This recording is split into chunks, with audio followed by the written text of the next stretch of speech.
কিছু সম্পর্ক হয়তো অনেক বছর হয়ে গেছে, কোনো একটি ব্যক্তি সেই সম্পর্কটা আর ভালো লাগছে না। সে ছেলেও হতে পারে, মেয়েও হতে পারে, কিন্তু সত্যি বলতে অন্তত মানবিকতার দিক থেকে ভালো না লাগলে তাকে বলে দাও, সেই সম্পর্ক থেকে বেরিয়ে যাও, কিন্তু তাকে মানসিক শারীরিক অত্যাচারটা দিও না। কারণ তোমার এই অত্যাচার একটা মানুষকে শেষ পর্যায়ে পৌঁছে দেয়। কারণ মানুষ বাড়িতে বলতে পারে, বাড়ি, বন্ধু, সমাজকে বলতে পারে হ্যাঁ আমাকে ওই মানুষটা ভালোবাসে, কাউকে বলতে পারে না ওই ভালোবাসার মানুষটাই তাকে অত্যাচার করে। খুব কষ্টজনক সেটা, সেটা করো না। এটা সব থেকে বড় কথা যে তুমি ভয় পাও, তোমারও কর্মফলগুলো খারাপ হচ্ছে, তাই সেই কাজগুলো করে কারোর সন্তানকে কেড়ে নিও না। এইভাবে সাহায্য করো না তাকে সেই পর্যায়ে পৌঁছতে। ব্যাস এইটাই বলা।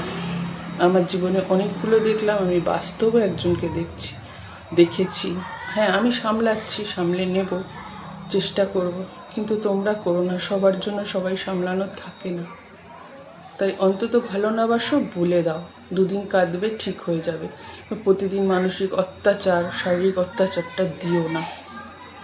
এটা তোমাদের সে পুরুষই হোক আর নারীই হোক, সবার কাছে এটা, প্রতিটা মানুষের এটা বলা উচিত। মেনে চলো, এটাই শুধু। করো না, ঠকাও না, কোনো ব্যাপার না, কিন্তু রেখে রেখে ঠকিও না।